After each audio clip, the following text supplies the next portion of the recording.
music to the noise, yeah, the mess we make. Machine Pun Kelly, get caught in the fray. Facts and logic with a twist of jest.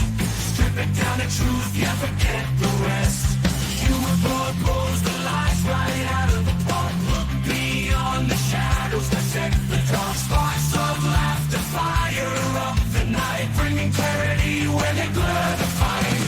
Cut through the chaos, yeah, the tangled lies. Fun Kelly with a set of clear eyes. Truths and jokes gonna rock this show. Stepping into light where the real facts glow.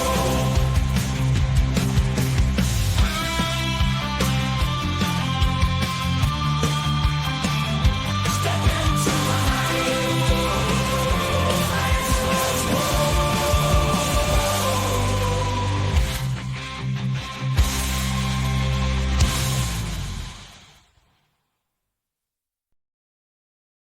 Hello and welcome to today's episode of the Pun Show.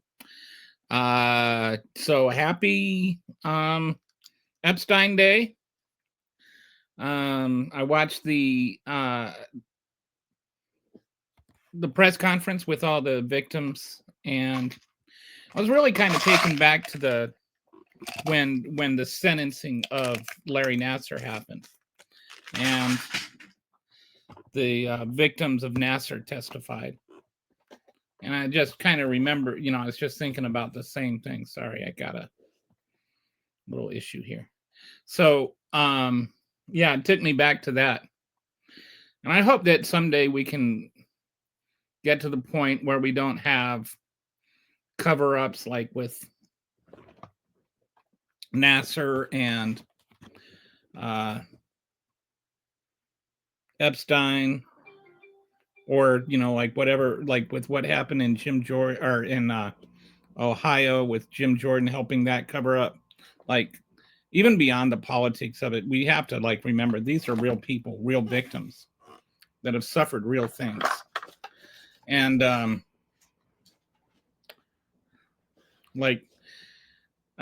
was struck as the women were testifying today, that each one of them was, saying this is not about politics. And I think we have made this into such a political thing.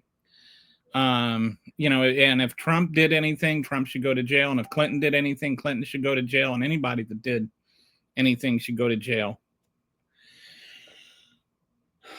But it shouldn't just be like the political aspect of things, well, if there was anything in there, Biden would have done it, just stop with all that. Biden was wrong to not release them. Biden was wrong to not release them. He was wrong to not release them before. Now it's that he didn't release them means that there was nothing in them. And it's just, there's this weirdo thinking that MAGA is, everything has got to be weirdo. They can't think, just everything has to be in terms of Trump to them. It can't just be, hey, rape is wrong, and that's it. That's the end of the story. That's that whole story. Raping children is bad. That can't be the be all and end all of the discussion with these clowns. But rape is wrong. It's always wrong. It's wrong if Trump does it. It's wrong if Clinton does it. It's wrong if Prince Andrew does it. It's wrong if Humpty Dumpty does it. I don't care who you're talking about. Sorry, I've got a weird situation going on with my laptop setup here. But anyway, I just wanted to touch on that really quick. If you can watch it on YouTube or something, I suggest watching it, because I think seeing the women made me realize again how much this is about them and not about Trump. It's about the victims and the victims getting justice. It's not about the politics. It's not about ruining Trump's presidency. It's not about the Democrats hoaxing or whatever. It's about the women getting justice. These were girls that were trafficked. Just little girls. 14, 15-year-old girls. And I don't know. I mean, like, have you ever known a 14 or 15-year-old girl? I mean, like acting like they were, like basically women or whatever is just insane. I get so tired of that kind of nonsense. Oh, they were women. They just, they knew what they had, forget that. Okay, so I wanted to touch on that real quick, and then I wanted to touch on right now the butthead is on the TV and he's talking to the Saudi crown prince that, saws up journalists into little tiny pieces. And I know that, Biden recognized him too and had the fist bump, and it made me mad when Biden did it. Like, I think that sawing journalists into little pieces is wrong. And I don't think that you should be able to get to a certain point where you have enough power that it becomes okay. But clearly that's what's happened. If you have enough money, then you can sit there and Donald Trump's little gold plated Oval Office and joke and smile and laugh, even though you sawed up a journalist into little pieces because they said things you didn't like. All right, so we've got some comments here. Sorry. Hi, Fancy Pants. Find out what Agent Red Girl is. Okay, I'll look it up. The only one raping anything here is you. No, honestly, I don't even know what that's supposed to mean. I haven't ever raped anybody. And yes, there were children raped with Epstein's operation. I didn't say anybody who raped anyone, but they were raped. It's like such a why even have the take like that? Like, why are you defending it? Then OP, I don't know what that means. Quick, flag. And then you. Okay, I don't know what's going on with all this. So okay, the first, sawing people into pieces is bad, and raping little girls is bad. So the next thing I want to talk about, this will be the first main thing I want to talk about today, is Lindsay Halligan and this court case. Which, if for those of you that don't know, she is the prosecutor prosecuting James Comey after the Comey case. After the previous prosecutor said, "No, I don't want to bring charges against him. There's not enough evidence," and then so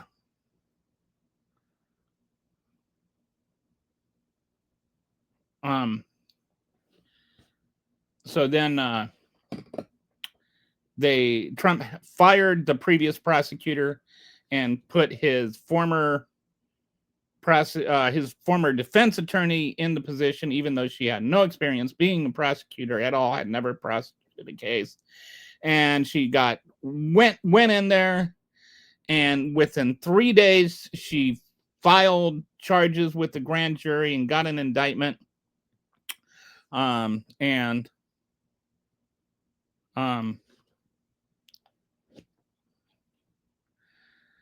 These comments are weird. So got an indictment, and now the case is brought before a judge. The judge looked at the case, and there were, we'll just say, a few minor problems with that. Some of the one reporter even said it is the worst case she had ever seen. The judge actually said it was the worst case he had ever seen. So I'm going to go through and outline exactly what was wrong with it and what the issues were with it, that people were like, so not just like that it was bad, but it was so bad that they had to comment on how bad it was. Like, it was bad. So we're going to, first of all, just case overview. I'll just go through this. I'm switching screens, so if there's more weird comments, I won't see them until I come back over here.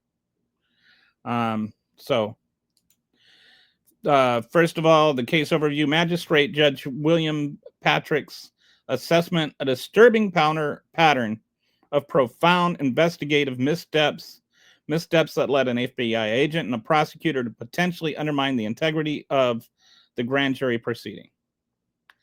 So James Comey, the former FBI director, was the defendant. He's been accused of lying under oath to the Senate. Lindsay Halligan is the prosecutor. She's the interim U.S. attorney. She wasn't appointed by the Senate. We'll get to that in a minute because that could be problematic too. The judge was William Patrick. The district judge was Michael Nakamov. He's the one overseeing the case. And then there's another judge with another review, Cameron McGowan Curry, who there's another challenge to the case regarding the legitimacy of Halligan, when I'll get to in a minute. Eric Seibert was the previous attorney. He retired on September 19th under pressure because he was told, I want to bring these, Trump wanted to have these charges brought against Comey before the statute of limitations expired. So then he appointed Halligan as interim U.S. attorney, and 3 days later, she indicted Comey. Then, since then, Letitia James has been indicted, and the judge criticized indict first, investigate second. And he wrote a 24-page scathing ruling, and I'm going to go over here what the issues were. First of all, there were some pretty important legal issues. Judge Fitzpatrick identified at least two fundamental and highly prejudicial misstatements of law that could compromise the integrity of the grand jury process. The first was a Fifth Amendment violation, that Comey would have to testify at a trial to win his case. Halligan implied that to the grand jury. And the Fifth Amendment actually does the opposite. It guarantees, I plead the Fifth. Anybody knows what the Fifth Amendment is. I don't see how anybody that actually has a law degree could not know that you can't be compelled to testify against yourself at trial. But she implied that he could, and then if he didn't, then that could be inferred against him by the jury.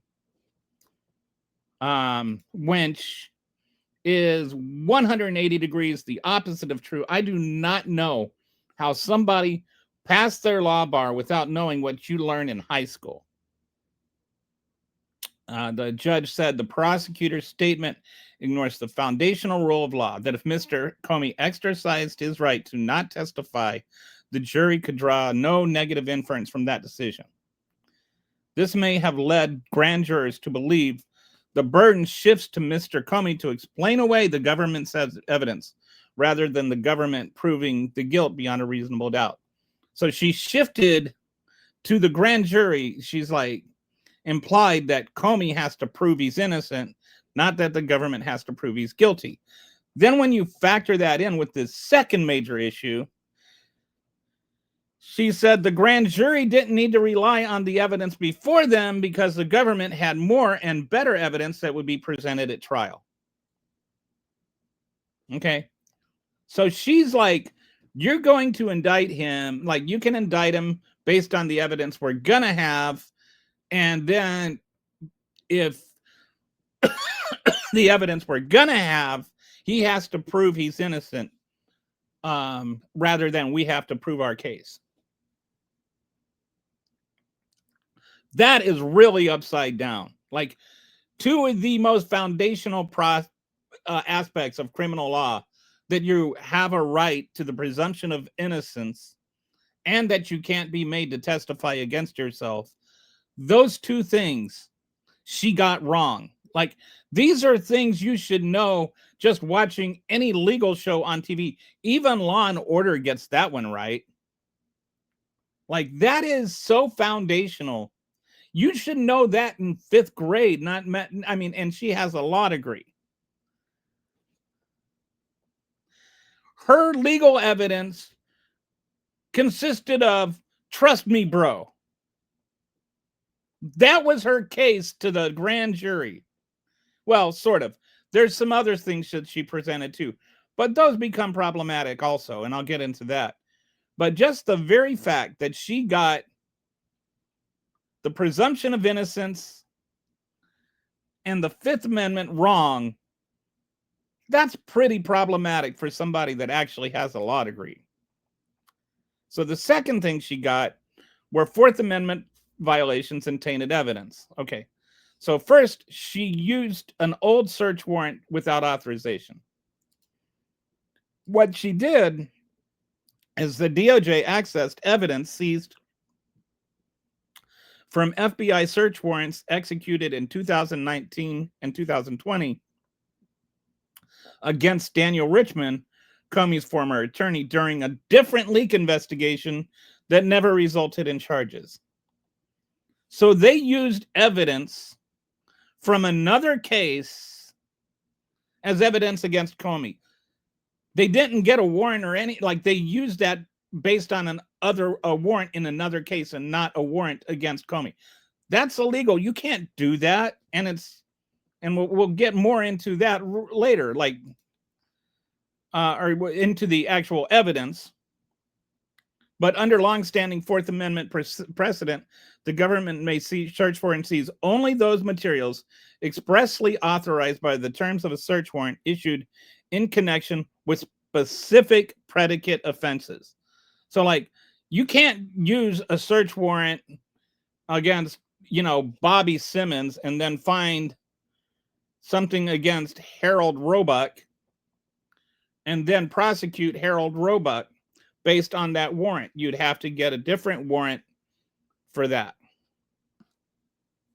The DOJ failed to make time to properly filter out the confidential attorney-client communications before charging Comey. That's an additional concern. Okay, then the second thing, this is about the attorney-client privilege violations. An FBI agent testified to the grand jury after reviewing potentially privileged information between Comey and his attorney, Daniel Richman. Judge Patrick called this highly irregular and a radical departure from past DOJ practice. Material that could have been protected by attorney-client privilege may have been exposed to the grand jury, potentially constraining the entire proceeding. And this illegal testimony regarding illegally obtained evidence was the only witness testimony that was presented to the grand jury. And then the rest of the evidence was, trust me, bro. I'm starting to see some reasons why this, might get thrown out. On the same day Comey was indicted, an FBI agent warned others at the FBI about using Richman's potentially tainted data. So they also knew this data was tainted. She knowingly had this guy present tainted data, or tainted data, this tainted testimony. She had just been warned that day, you can't do this. But the statute of limitations was set to expire. So she's like, oh, no, we've got to rush and do this now. So the judge's overall assessment, the nature and circumstances surrounding the government's potential violations of the Fourth Amendment and court orders established a reasonable basis to question whether the government's conduct was willful or in reckless disregard of the law. So she used illegally obtained data through an illegal testimony, implied that she had more evidence later, that Comey would have to disprove her evidence in the court and that the jury should use that, and that if Comey didn't use it, then they should be able to take that his lack of testimony, which was hypothetical, was a negative against him. So all kinds of just like bedrock constitutional issues here.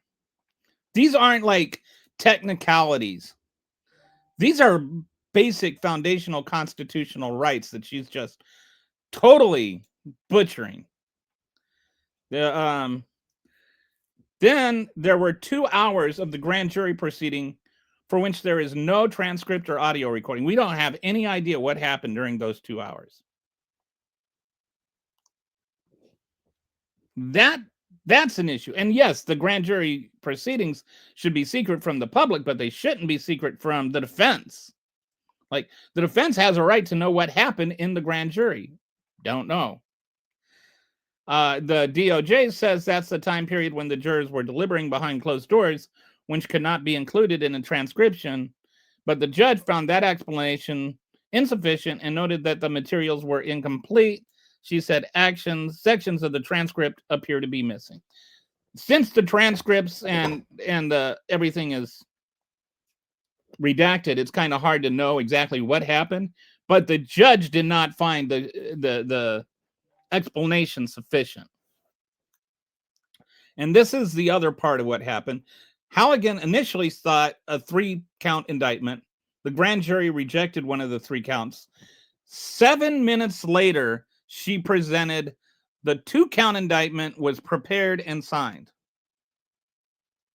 So how did she get that indictment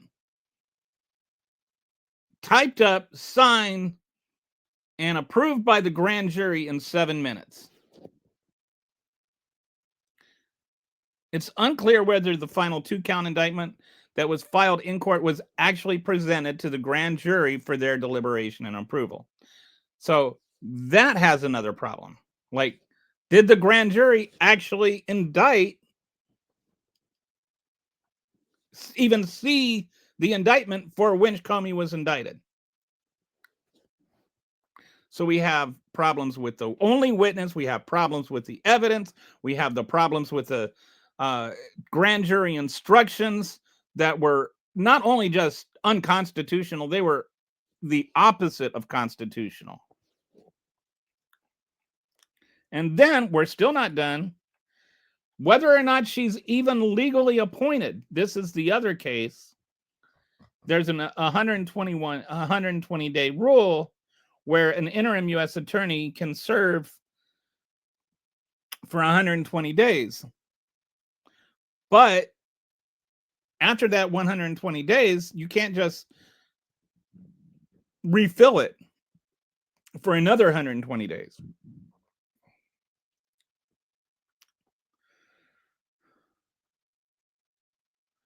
So Seibert was appointed interim U.S. attorney. He served 120 days. The district judge used their independent authority to retain Seibert. But Seibert resigned after Trump's pressure, then Halligan appointed by the Attorney General Pam Bondi. So the question is, does Halligan's appointment restart the clock? Because there still hasn't been a Senate-approved Attorney General in that spot. And you need to fill it with the Senate-approved Attorney General.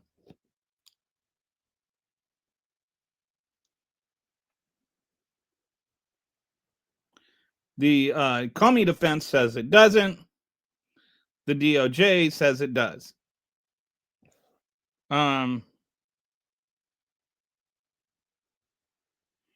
But they say, like, the Halligan defense is that there's nothing in the statute explicitly that states it or implies it, but the very existence of the 120 days implies it. Like, implies that the idea is that you have to have somebody Senate approved within that 120 days. Otherwise, what's even the point of having the 120-day limit?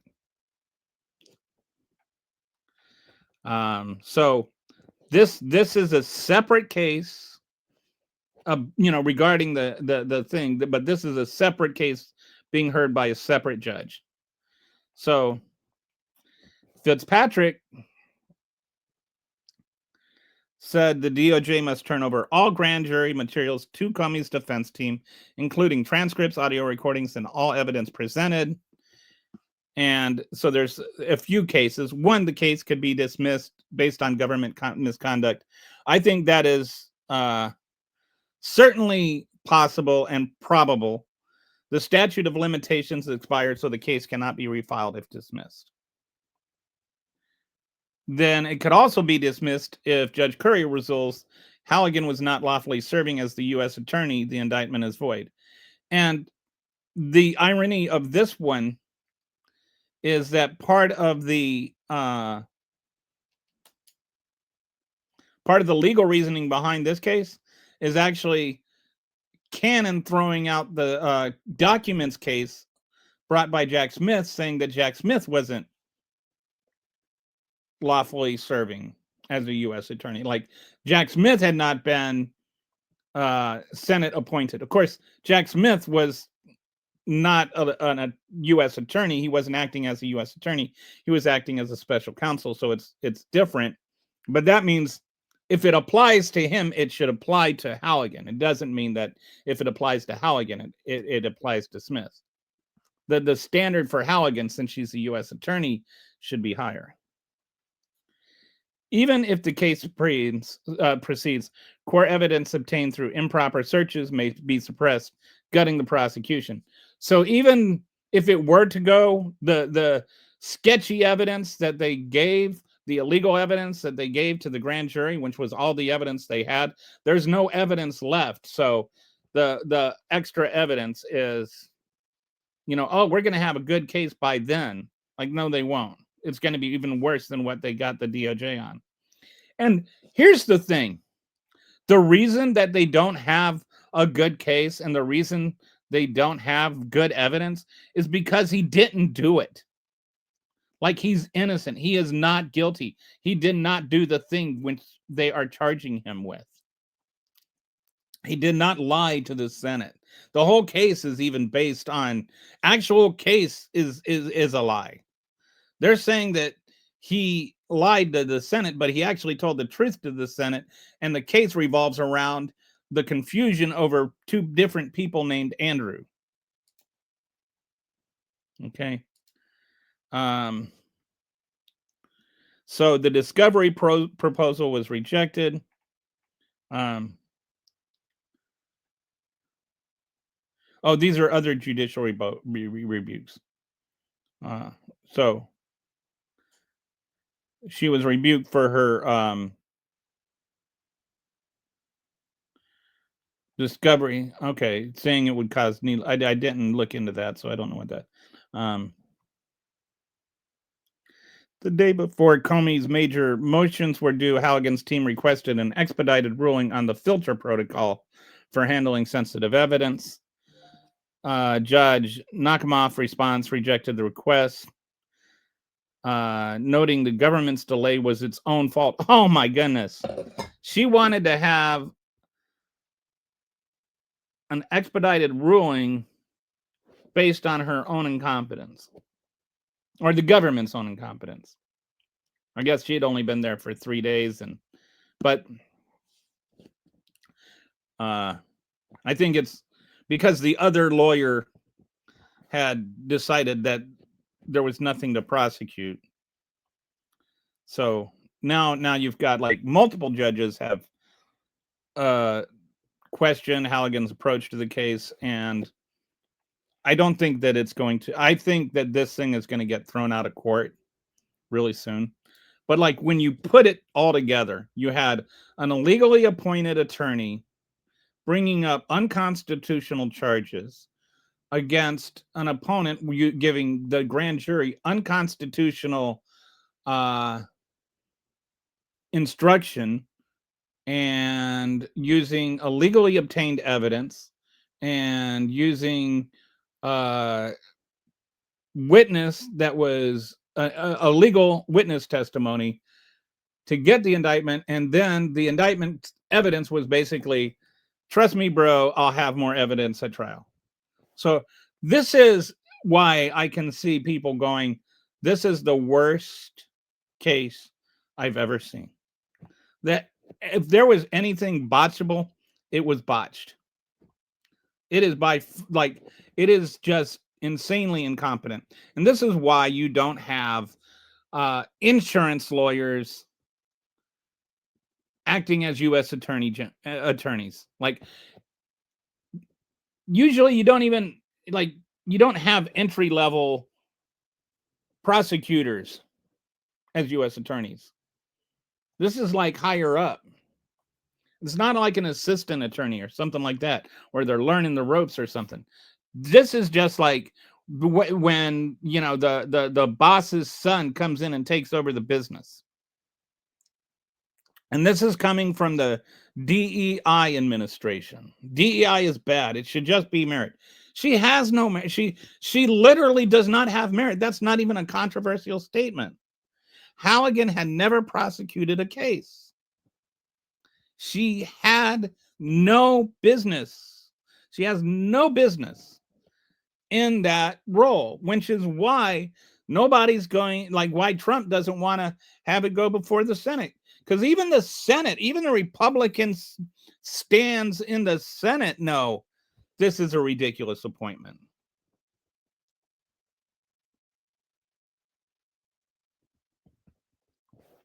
All right, so that's that one. I'm going to go now to, this is something I think that maybe has been like, there's been chatter, but I don't think enough attention has been put on just how corrupt Trump's second term has been and how much money he is making off of this. And in addition, how much money he's making at the expense of taxpayers.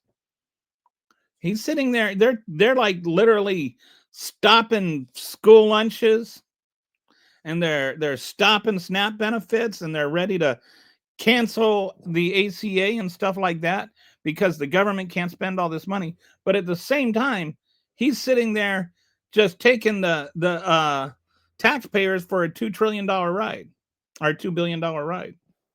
All right, so I'm going to go through some of the money that he has made in his second term so far, and through either corrupt fundraising endeavors or through his tying his businesses to his policies, and show he's made over $4 billion off of his second term.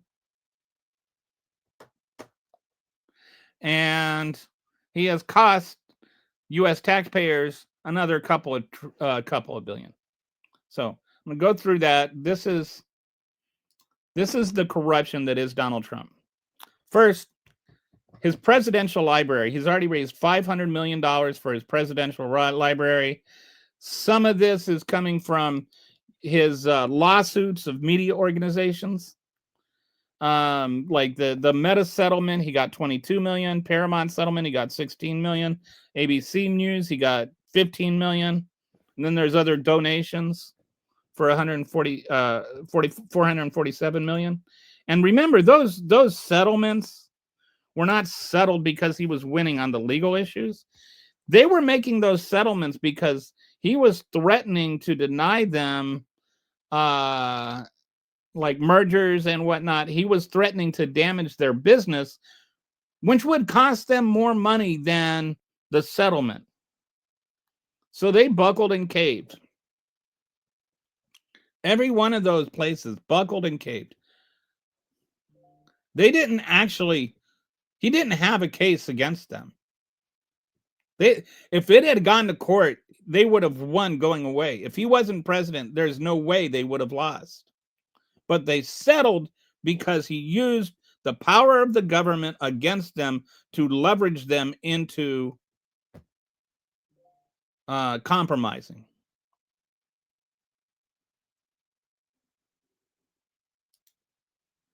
So that he's got $500 million in counting. His crypto ventures, his income from World Liberty financial token sales and Trump meme coin.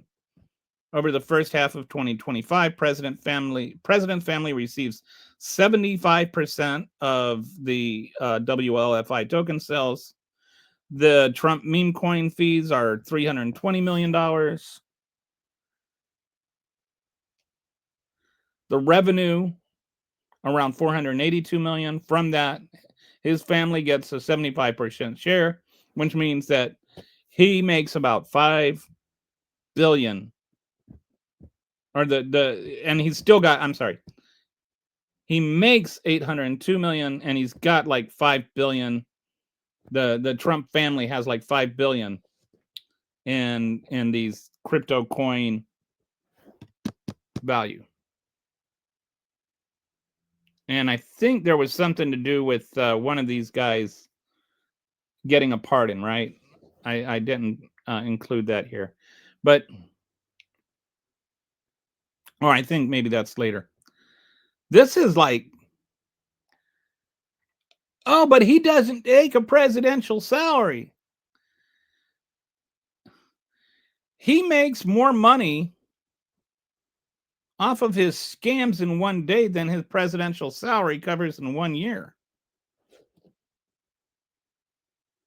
Like, this is more than $2 million a day, right? Like, even just between these two things, it's like $4 million a day.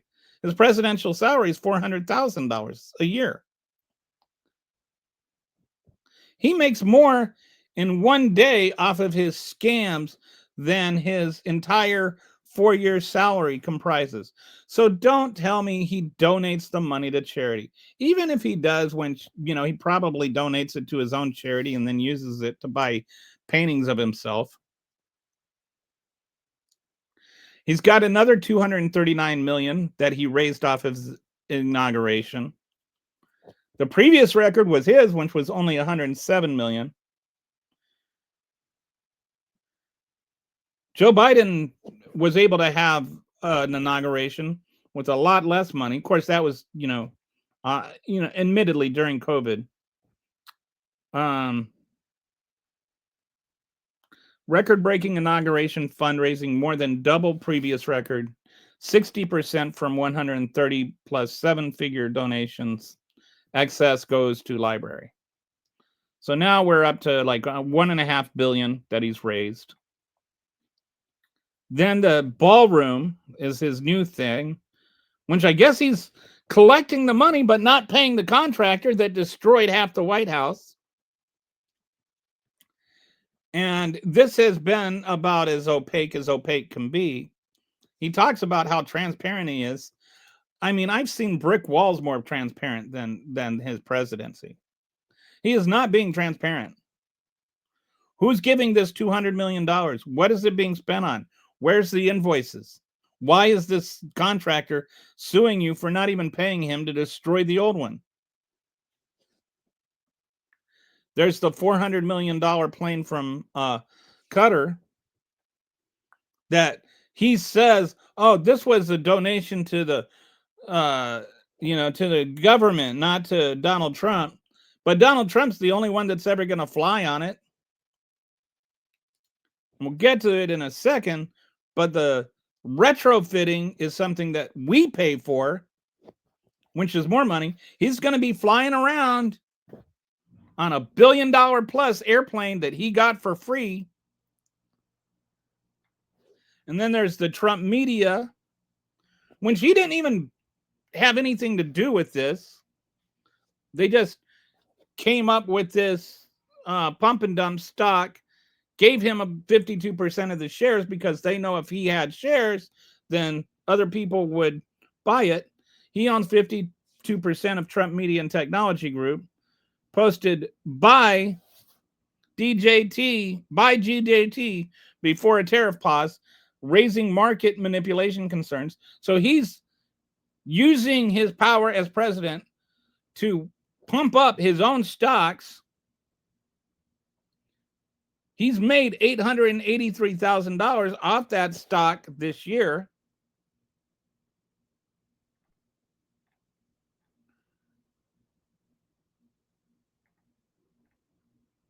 So here's like kind of he's made $2 billion off of Trump media, 400 million off the plane, 200 million off the ballroom, 239 million off his inauguration, $500 million off the presidential library, and $802 million off of the crypto Let's. So this is we'll just go to the next tab. So now what's this costing the taxpayers? Believe it or not, this is actually costing the taxpayers money. We are losing money so he can make $4 billion. All right. So how does that work? First of all, the Cutter plane, the retrofit, could cost up to $1 billion. And to pay for this, they're not even including that in the budget. They're taking money from the nuclear missile programs, which then has to be replaced, right? So that could cost up to $1 billion, and we will never know because it's classified. But he's going to be flying around in this $1 billion plane that was given to him by Qatar. And we're supposed to believe that's not a violation of the Emoluments Clause. And what are the taxpayers paying for? All of it. We're paying for all of that retrofitting. We can't afford to buy kids' school lunches, but we can afford to buy Donald Trump a $1 billion airplane, or upgrade his $1 billion airplane that he got for free. So Senator Tammy Buckworth puts it this way: far from saving money, this unconstitutional action will force taxpayers to waste over $1 billion to overhaul this particular aircraft when we currently have not one, but two fully operational Air Force One aircraft. So this is just some of the things that we are taking money from: food stamps, federal school lunch program, NIH medical research, veterans health care. These are all things we don't have money for. So they were cut in the big, beautiful bill. But they're all things we have money for. Trump's personal $1 billion airplane.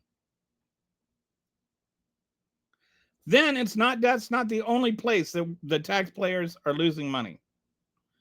So this is going into his pardons. So he has all these people he pardoned, right?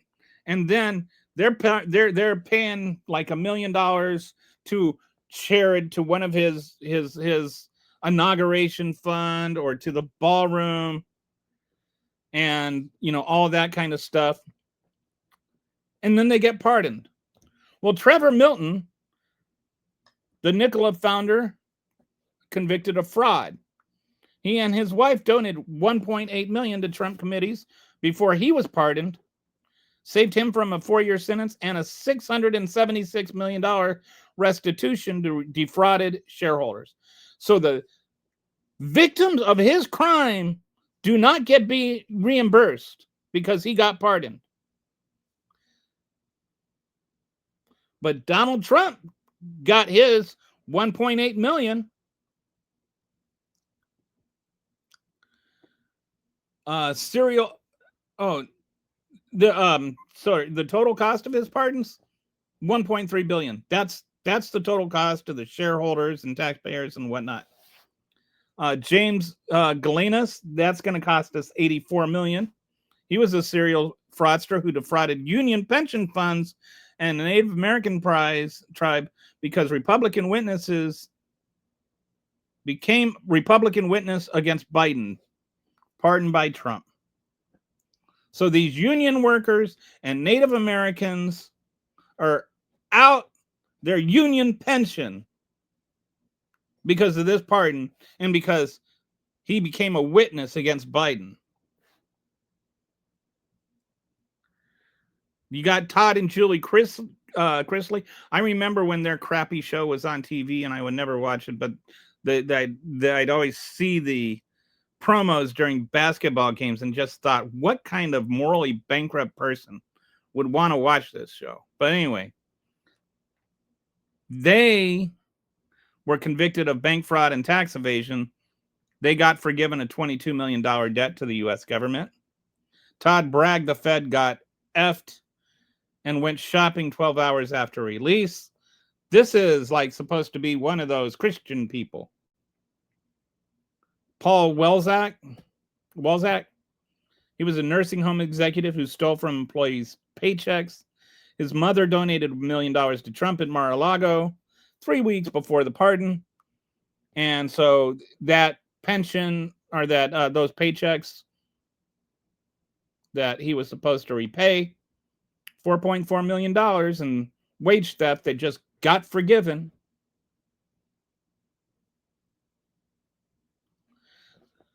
So these are real victims here, right? These are shareholders. These are pension holders. These are taxpayers. These are employees. These are people that like did their job and worked and didn't get paid what they were supposed to get paid.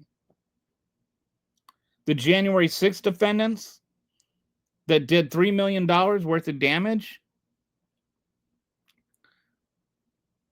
they don't have to pay back their damage anymore. That's $2.6 million wiped out. Then the other pardons from white-collar criminal fraudsters and corrupt politicians, including Ross Ulbricht, Carlos Watson, and many others. That's another $510 million in restitution or taxes that were wiped out. So that's $1.3 billion. So who lost out? The defrauded shareholders, union workers, Native American tribe, U.S. taxpayers, nursing home employees, police officers assaulted on January 6th, who some of that money was supposed to be for their restitution, including the guy that lost an eye, and taxpayers.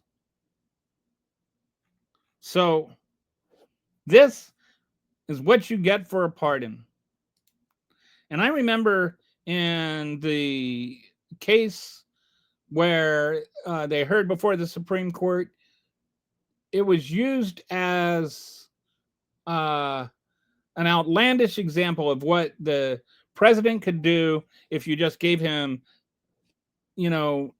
immunity for any official act. Like people were saying, like even this, I can't remember which one it was, but even one of the judges asked, well, he could just sell pardons if you're saying this. And basically they said, yeah, he could. And Donald Trump heard that and he got ideas. And so he's been just selling people pardons. And he's been using that money to go to these charitable foundations that are actually, he's the charity. And you know the best part of all this? He doesn't have to pay taxes on any of it. Well, other than the crypto income, he's technically supposed to pay taxes on that. And they're trying to change that law. So he wants to get $4 billion out of tax-free income based on him leveraging the government for his personal cash machine, leveraging it to force media companies to pay money for telling the truth about him, or just giving money to anybody that's willing to give him $1 million.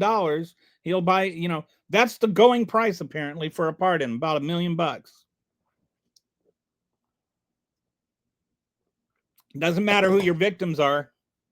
If you got $1 million, fork it over. That's not even getting into the drug dealers and whatnot. Okay. So yeah, I kind of have some issues with that. Okay, so now let's go into the next thing I wanted to talk about, which is good old RFK Jr. And this is another one where it's been like the trickle effect. And like there's just a steady like raindrop, like rainfall on the roof of incompetence after incompetence after incompetence. So I wanted to put together a dashboard that showed exactly how insane it has gotten when you start putting it all together. And I will say, like, I think that there are some possibilities of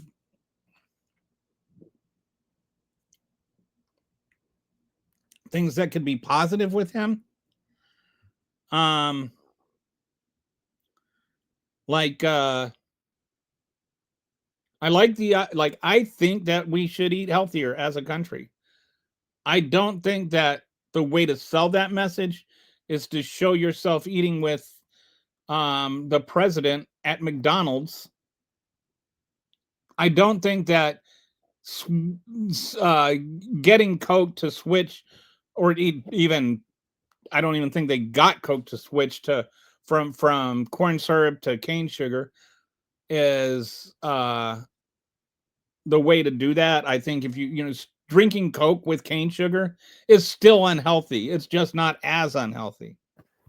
I don't think that the idea of taking weight loss drugs to counter the fact that you have to eat processed food because you live in a food desert. I don't think that's the answer. He says he's all against processed food, but then he does nothing to help people in food deserts get real food. He just helps them to lose weight through weight loss drugs after he takes away their Medicaid, after the Republicans take away their Medicaid and ACA benefits. So I don't know how they're gonna. Anyway, the whole thing is just insane. I suppose you can say that they can get it on, the Trump pharmacy, whatever thing it is. But then how do they get the doctor to subscribe it?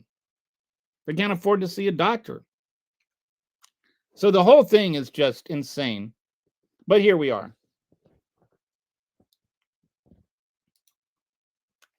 So let's take a look at his record as Secretary of Health and Human Services and what some of his controversies are. He's got 24 documented issues, like actual real things. He's been in office for like 8 months. That's like 3 a month. That's like almost 1 a week. 8 categories of concern, 3 measles deaths, and over 1,000 employees that have called for his resignation. So first, let's look at his vaccine policy. He dismantled the CDC Advisory Committee. He dismissed members of the Advisory Committee on Immunization Practices, replacing independent vaccine experts with people critical or lacking expertise in vaccines, canceled public ACIP meetings, and replaced them with closed door meetings. And this is like one of the real damaging things that have come from the whole MAGA movement is disinformation regarding vaccines, regarding COVID vaccines, regarding mRNA vaccines, regarding this thing they call vaccine injuries, which vaccine injuries do happen, but they do not happen on the scale that the Republicans would want you to believe. They happen, they, like I think there were like 23 or something the last I checked. Actual documented valid vaccine injuries in relation to the COVID vaccine out of the millions of lives they saved. And yes, COVID vaccines really did save lives.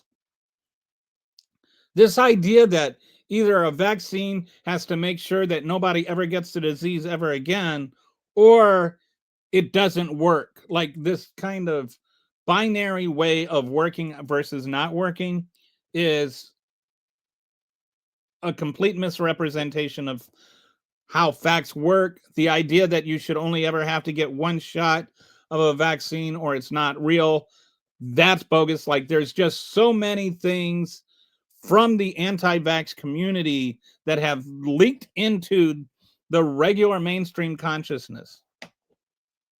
And now the issue is you've got things like the CDC that are publishing this and saying this.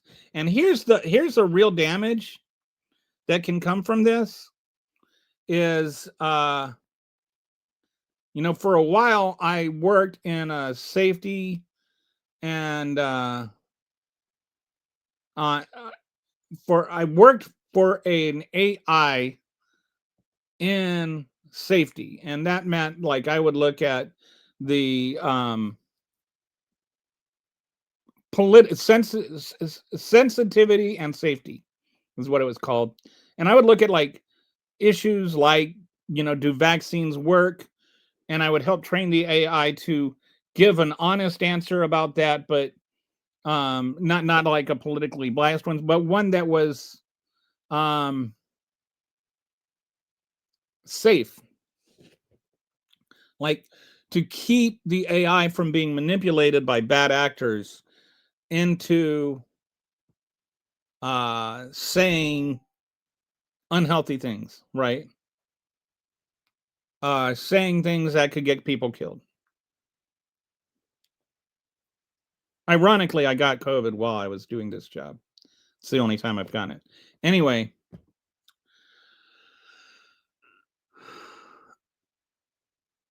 they had certain websites and certain sources that we would use to vindicate, like to vindicate positions. One of those was the CDC. But now something that would have been used to debunk junk science is now being used to support junk science. So when you go to the AI and you ask it whether something is valid or not, they're going to the CDC. They're pulling up this junk science being spit out by RFK Jr.'s little junk science committee, and you're being told that this junk science is actually the real truth. Then other sources would be like, legitimate news sources. And when I say legitimate news sources, like either Fox or MSNBC could be used, CNN could be used, the Washington Post, the New York Times, like actual news sources. Although, some people could question whether some of those might have biases or not. But when I'm taught, that's in contrast to things like the willfully distorting the news sources. Um, but those sources would cite like the CDC as their source, and so it's kind of like the same thing, right? You're just still quoting the CDC. It's just once removed, and so even when you're like looking at AI and trying to fact check these things, the thing is now you don't have a way to fact check the source of the facts. You have, I guess, to put it this way, alternative facts now are being considered the valid facts, and actual facts are being considered the junk science. And that's an issue. Like, I have a problem with that. Like, I really want to know if my vaccine works, if the vaccine is going to save my child's life. And it's not just about the mRNA vaccines. It's about, do vaccines cause autism? No, they don't. And there's like study after study after study. But now you have a guy who is intent on proving that vaccines cause autism in spite of what the science says. And he's touting that as he's the one supporting the science. So anyway, he's defunded mRNA research, which mRNA research is huge. It's saved millions of lives during the pandemic worldwide. It's saved millions and millions of lives. And it's got so many other applications. But now the whole thing, he canceled $500 million in contracts from mRNA vaccine development, terminating 22 research projects with universities and pharmaceutical companies, including Pfizer, Moderna. Emory University falsely claimed mRNA vaccines are ineffective and unsafe. And they'll just criticize this and they'll say, oh, it's just about big pharma. And it's like, why is it that capitalism is awesome when you're supporting Elon Musk, but if a pharmaceutical company invest money in something that saves lives, then all of a sudden it's an issue. And the people that like, oh, well, just follow the money. And then they have these YouTube channels where they're saying just follow the money. And in the middle of their thing, they keep stopping and selling their food supplement that is going to, work for you not having cancer, or their special super high grade vitamins that are going to stop you from having cancer. They're making money off of telling you to follow the money. Why follow the money of the pharmaceutical companies and not the money of the people telling you not to listen to the pharmaceutical companies? There seems to be a bit of a double standard there. So we removed COVID vaccine recommendations, which that means that your insurance company might not cover it anymore. You can say, well, it's just about freedom of choice. What happened to freedom of choice? Now people that choose to get the vaccine cannot have access to it unless they have money. They no longer have a choice to get the vaccine. If you want to say people shouldn't have to get the vaccine, that's fine. I have all kinds of issues with it because I think that there is such a thing as herd immunity. And George Washington would have also had issues with it. He made his soldiers get a vaccine for smallpox when it was an experimental vaccine. Guess what? He saved a bunch of lives doing it. We probably wouldn't have a country if he had not had a vaccine mandate. If you think about it, if our soldiers had died, we would have lost the revolution. But he saved soldiers' lives by mandating they get the smallpox vaccine.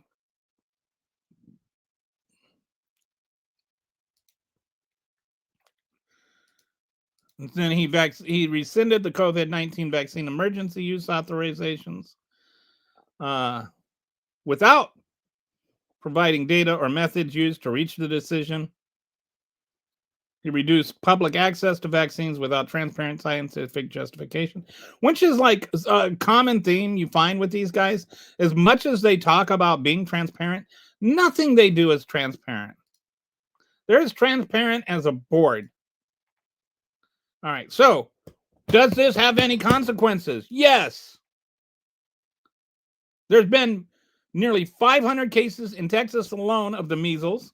Because again, he's not just attacking COVID vaccines. He's attacking all vaccines. And he's like MMR and blah, blah, blah. And it's all junk science. It's all nonsense. He is not credible. So there's been the biggest measles outbreaks. I think we've had the most measles since like the 90s.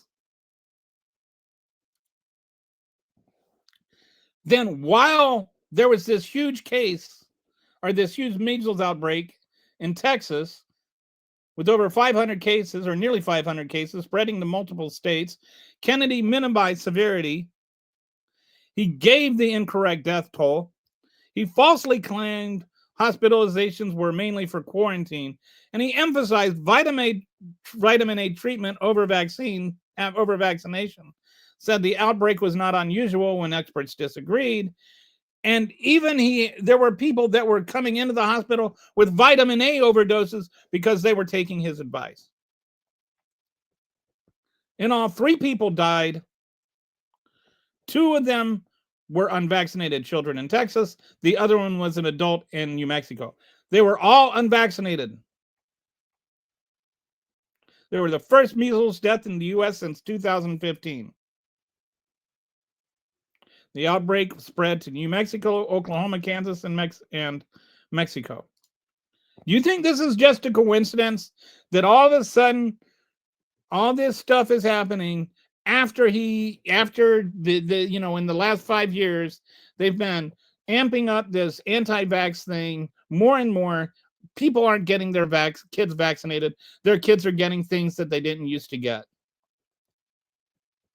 I have a brother-in-law who's an anti-vaxxer. All his kids got whooping cough. Then changed their mind. Okay. So he redeployed CDC teams during crisis. So during the measles crisis, he announced CDC employees were redeployed from the Texas measles outbreak response, not to the response, but from the response. So they're having a measles outbreak, and he's like, okay, let's take out the people that are most qualified to handle it and redeploy them somewhere else. And he emphasized the alternative treatment over vaccination. He published an edit. He even wrote a stupid article emphasizing vitamin A, cod liver oil, and steroids for measles treatment. This has no basis in science at all. He said vaccination decision is personal and downplayed the vaccination as a prevention strategy. And here's the thing. You know who didn't get to make a personal decision about getting vaccinated? Those 2 kids in Texas that died. And they're never going to make another personal decision again because they're dead, because their parents let them die, because their parents listen to people like RFK Jr. People like RFK Jr. should not be giving medical advice. And I'm not saying that in a personal way. You know who should be giving advice on immunizations? People that are experts on immunizations.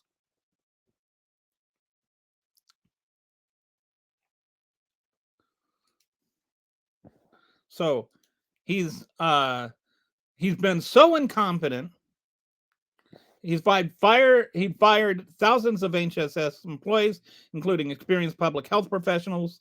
Most notably, fired newly confirmed CDC director Susan Menares after only 1 month of refusing to rubber stamp unscientific, reckless directives.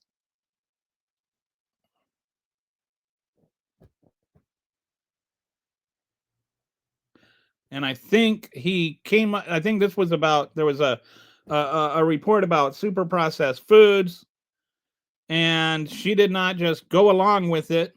She went with the science and not with what his report said. This is the one I believe that was like the AI one that was just riddled with errors and was just totally just nonsensical. So she didn't want to sign her name to that. So she got fired. And the thing is, when you're not just putting idiots in charge. The people that know what they're talking about are being fired or leaving. You're losing this expertise. So and then as you lose that, you're going to fill it with more idiot slots. This loss of institutional knowledge and expertise is really, really important. Like, I don't think we know how important it is. I can't imagine going through another case of, like another instance of something like COVID with the current idiots running the CDC and HHS. Do you really think that Dr. Oz and RFK Jr. are ready to handle something like that? He fired the Senate confirmed CDC. Okay. And he replaced independent vaccine experts with political appointees and vaccine critics on key advisory committees. He boosted supporters of debunked vaccine autism theories. He's really been like locked in on this whole vaccine thing. A vaccine causes autism, which is, again, it's just been debunked 6 ways to Sunday. But he's putting in quacks in place of people that know what they're talking about. All right. So then there's his handling of mental health and substance abuse. He fired staff and attempted to eliminate the Substance Abuse and Mental Health Services Administration, the federal responsibilities for supporting states with overdose prevention and mental health services. See, this is one of the things that I find unreconcilable. Like, On the one hand, you have an administration that is allegedly so concerned about the overdose epidemic that we're killing people on the high seas under suspicion that they might be trafficking drugs. On the other hand, you're firing people that are literally the most qualified to deal with people with drug problems and prevent drug overdoses. Psychiatrists say this undermines overdose prevention efforts during addiction crisis.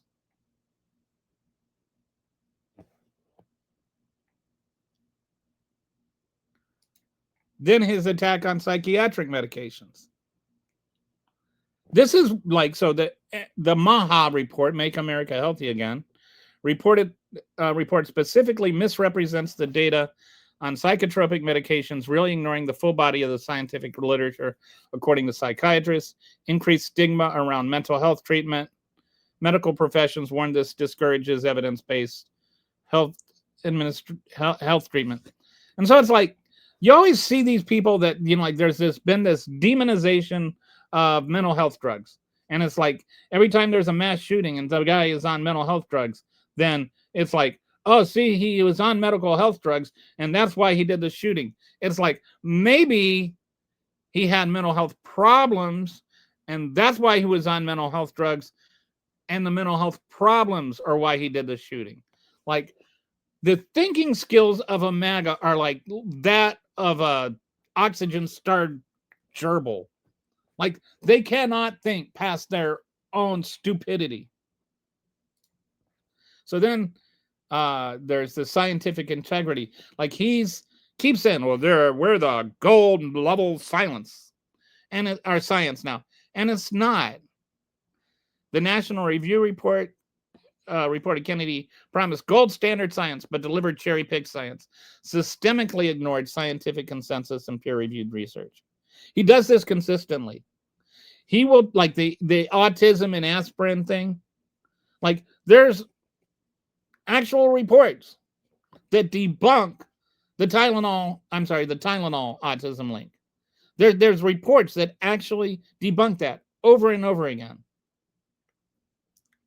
There was one study that came out that had a link, but then another study reviewed that link and found out, if we look at their siblings and the same thing, then there's no link.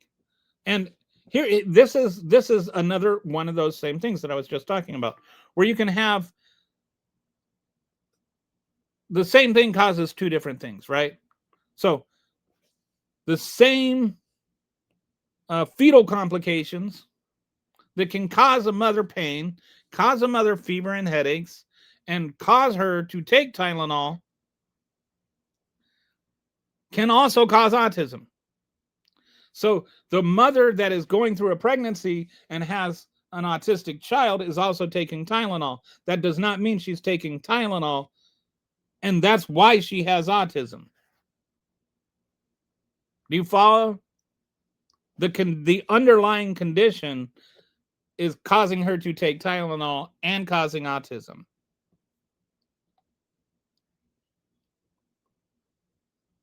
So then he mandated political review of research.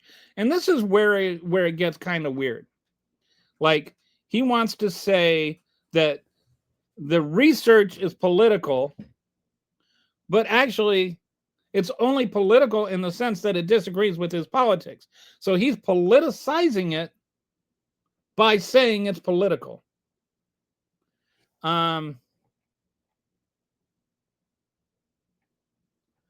So, like, one of the things he does is he talks about DEI. A lot of this is DEI. And so, like, there's a study that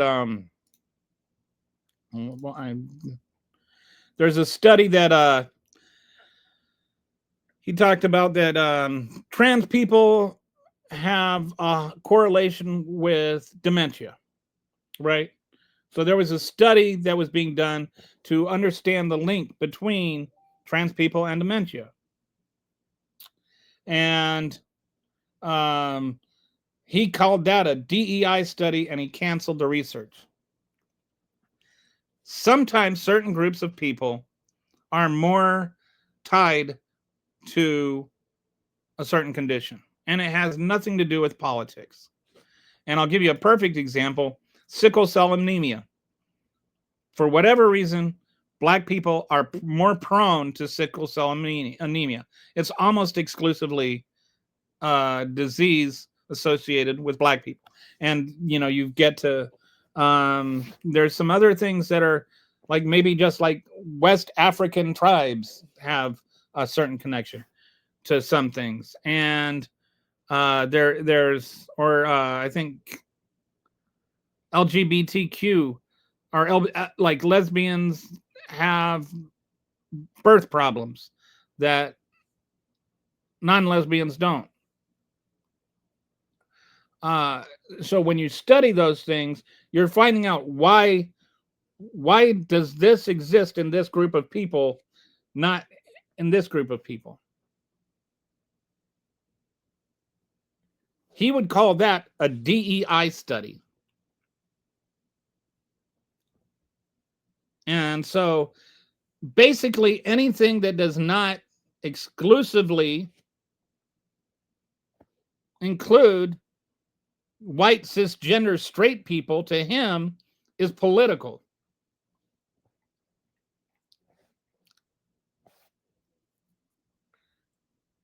And sometimes it's not, sometimes there can be a difference in how things are treated because of medical bias. Like, why do Black people get less pain medication than white people? Could there be a medical bias there? There's always, like, oh, well, Black people can suffer more for some reason. That is entrenched in our medical society. There are women, are more likely to be diagnosed with like imaginary diseases, like where, oh, that's just in your head. Women are taken less seriously by doctors. Why is that? There are real things that we need to look at and evaluate in terms of, is there bias in our medicine, is one thing that really needs to be reviewed. If you don't see race, how can you see racism? If you don't see sex, how can you see sexism? Like, these are real things that actually exist. If you don't look for bias, how can you ever see bias? Right? Then there's also the possibility that these are things that are unique to the condition. Like sickle cell anemia being among Black people has nothing to do with medical bias. It has to do with Black people are more susceptible to it. So these things need to be researched. Is this a medical bias, or is this an actual physical bias? Is there a reason that trans people are more likely to have dementia, or is there something else?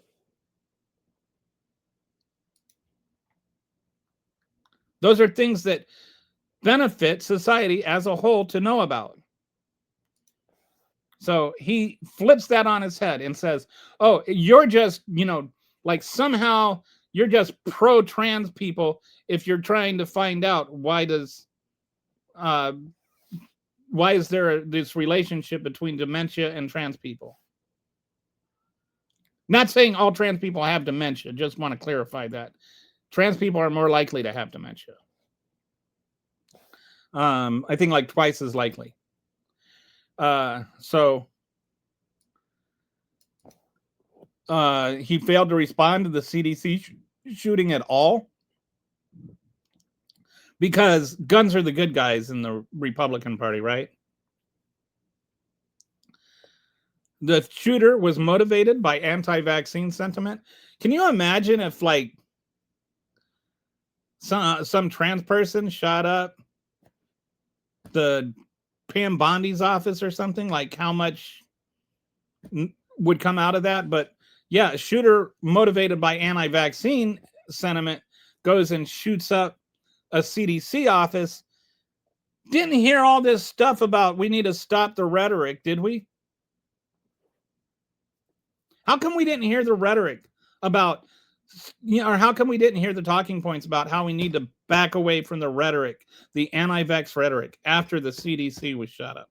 Where was the Secretary of Health and Human Services when that happened? And so, of course, if you work for the man, you're probably not all that inspired. So over 1,000 current and former HHS employees signed a letter calling for Kennedy's resignation, citing endangerment of U.S. health. Many signed anonymously, fearing retaliation, which, I mean, can you blame them? So, and this is not like, this doesn't happen for any cabinet secretary.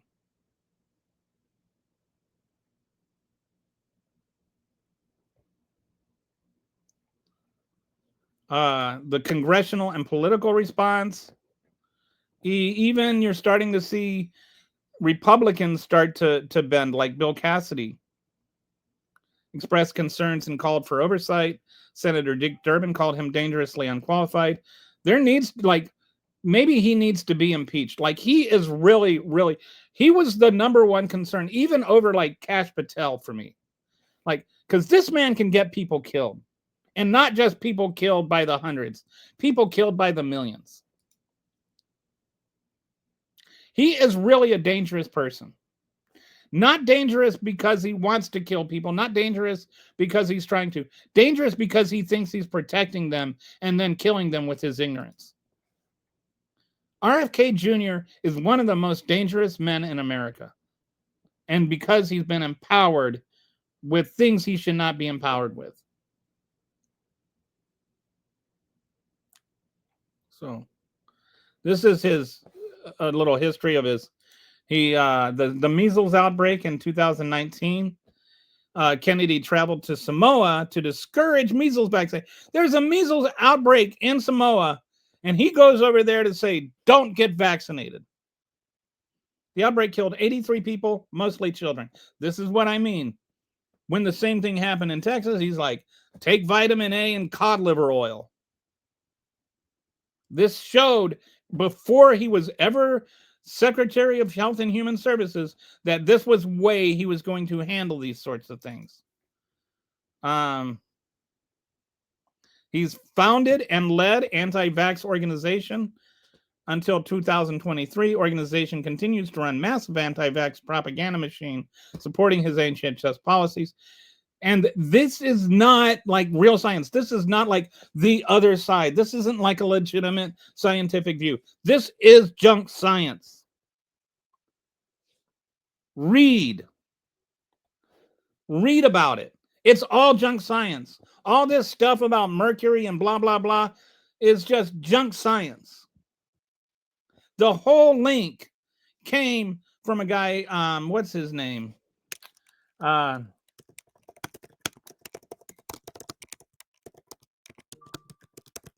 Hang on. Andrew Wakefield. Whole thing started with this guy named Andrew Wakefield.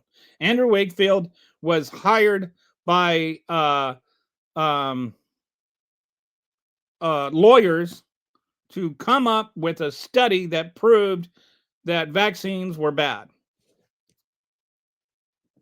So he fabricated, and I don't mean fabricated in some sort of hyperbolic sense. I mean, he literally fabricated results. He made up results. And this is still the backbone of all of this anti-vax stuff, is something that this one guy got that made up stuff for and got paid like 50,000 pounds. This was in England, for a fake study that he didn't do because it was fake. And then there was like, oh, and he had, talked about, these were kids that didn't have autism, and then they got vaccinated, and then they had autism. And it was like, some of them had autism before they got vaccinated. I mean, it was just a completely bogus report.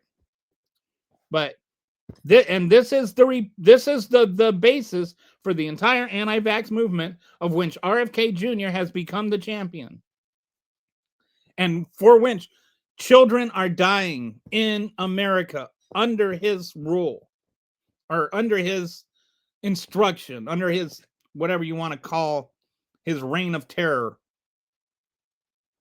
as Secretary of Health and Human Services.